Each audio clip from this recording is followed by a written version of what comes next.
Hi good evening friends. ఈరోజు egg fry ఎలా చేస్తారనేది మీకు చూపించబోతున్నాను. సో ఫస్ట్ గ్యాస్ అంటించుకున్న తర్వాత బండ్లకి తగినంత నూనె తీసుకోవాలి. తీసుకున్న తర్వాత పచ్చిమినపప్పు, సాసులు, మినపలు వేసి కొద్దిగా మరిగించాలి. మరిగించిన తర్వాత మనం చిన్న చిన్న ముక్కలుగా కట్ చేసుకున్నటువంటి పచ్చిమిర్చి, తర్వాత ఎర్రగడ్డలు వేసి బాగా మరిగించాలంటే బాగా వేయించాలి. బాగా వేయించిన తర్వాత మనం ఎన్నైతే కోడిగుడ్లు తీసుకొచ్చామో దాన్ని పగలగొట్టి ఇందులోకి వేయాలి. వేసిన తర్వాత బాగా కలిదిప్పాలి. బాగా కలిదిప్పిన తర్వాత కొద్దిగా సరిపడంత కారం పొడి, సరిపడంత ఉప్పు వేసి బాగా కలిపి తిప్పితే ఫైనల్గా మనకి ఎగ్ ఫ్రై అనేది రెడీ అవుతుంది. సో ఫస్ట్ నేను ఒక గ్యాస్ అంటించిన తర్వాత బాండ్లీ తీసుకొని బాండ్లీకి తగినంత నూనె తీసుకొని దానికి తగినంత మినపప్పు, సాసులు, మిరియాలు, పచ్చిమినుపులు వేసి వేయించిన తర్వాత పచ్చిమిర్చి, తర్వాత ఎర్రగడ్డ వేసి బాగా వేయిస్తున్నానండి. బాగా వేగిన తర్వాత బాగా వేయించాలి. సో ఆ విధంగా కొద్దిగా బాగా కలర్ రావాలి. ఆ కలర్ వచ్చిన తర్వాత ఎప్పుడైతే బాగా మరిగించిన కలర్ వచ్చిందో అప్పుడు మనం కోడిగుడ్లు ఈ విధంగా పగలు కొట్టుకొని దాంట్లోకి వేయాలి. సో మనకి తగినన్ని కోడిగుడ్లు వేసుకొనేసి ఈ విధంగా 1 by 1 పగలు కొట్టి సో దాంట్లో ఉన్నటువంటి దాన్ని లోపలికి వేసి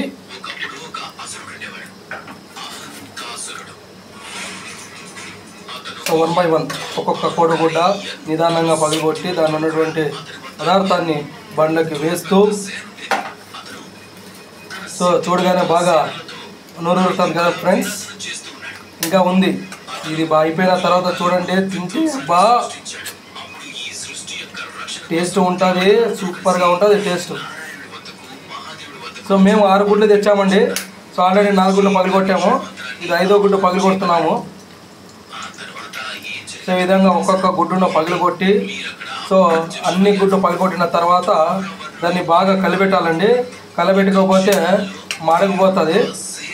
సో అందువలన సో 6 గుడ్లు పగలగొట్టేసాము. ఇప్పుడు చూడండి బాగా కలిపెట్టాలండి. దీన్ని ఈ విధంగా బాగా కలిపెట్టాలి, లేకపోతే మాడకపోతుంది.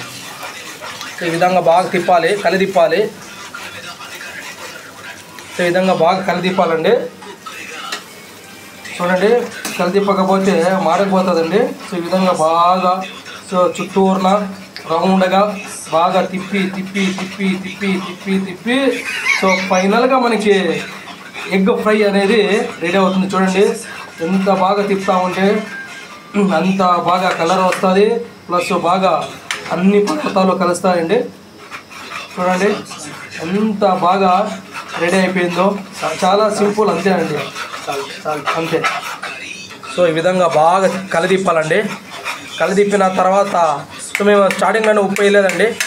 సో మేము ఇదంతా కలిదిప్పిన తర్వాత లైట్గా ఉప్పు ఆ విధంగా చల్లుకోవాలి. సో సరిపడంత ఉప్పు చల్లుకోవాలి. సో ఉప్పు చల్లుకున్న తర్వాత బాగా కలిదిప్పాలండి. కలిదిప్పితేనే ఉప్పు అంతా బాగా మిక్స్ అవుతుంది. చూడండి చాలా సింపుల్ అండి. ఎగ్ ఫ్రై చేసేది అనేది చాలా సింపుల్, 10 నిమిషాలు పని అండి ఇది ఎగ్ ఫ్రై. సో ఖాళీగా ఉన్న సమయంలో ఎగ్ ఫ్రై చేసుకోవాలంటే సో మీరు కూడా ఈ విధంగా ఇంట్లో ట్రై చేయండి. సో చూడండి ఉప్పు వేసిన తర్వాత లైట్గా కారం పొడి వేసుకోవాలి. ఎందుకంటే పచ్చిమిర్చి మేము తక్కువ వేసాం కాబట్టి కారం పొడి వేసుకొని మీడియం ఫ్రై చేసుకోవాలి. సో ఈ విధంగా ఉప్పు కారం పొడి వేసిన తర్వాత బాగా కలిపెట్టైన తర్వాత ఒక 2 నిమిషాలు లేదంటే ఒక 5 నిమిషాలు బాగా నీట్గా వేయించాలి. దాన్ని వేయించిన తర్వాత ఫైనల్గా మనకి ఎగ్ ఫ్రై అనేది రెడీ అయిపోతుంది, అంతే. చాలా సింపుల్ అండి. సో ఎగ్ ఫ్రై అయిపోయిన తర్వాత మీరు చపాతీలోకి కానీ, అన్నంలోకి కానీ, ముద్దలోకి కానీ, దోశలోకి కానీ నంచుకొని తినొచ్చండి. చాలా సూపర్గా ఉంటుంది. సో అంతేనండి. సో మన ఎగ్ ఫ్రై అనేది రెడీ అయిపోయింది. ఇంకా 2 నిమిషాల్లో మనము తిని ఆరగించుకొని పడుకున్నది ఉంటే పెండింగ్ అండి. సో ఈ విధంగా ఒక పక్క నుంచి బాగా రబ్ చేసి రౌండ్గా తిప్పి ఇలా వేయించుతూ ఉండాలండి. వేయించకపోతే అది ఒక సైడ్ నుంచి మాడిపోతూ వస్తుంది, స్మెల్ వస్తూ ఉంటుంది, టేస్ట్ కూడా బాగుండదు. సో అందువలన అది తిప్పుతానే ఉండాలండి. తిప్పకపోతే ఏదో ఒక సైడు మాడిపోతుంది కాబట్టి బాగా వేయించే వరకు తిప్పుతానే ఉండాలి. తిప్పితేనే మన టేస్ట్ కానీ బాగా వచ్చేది మనకి.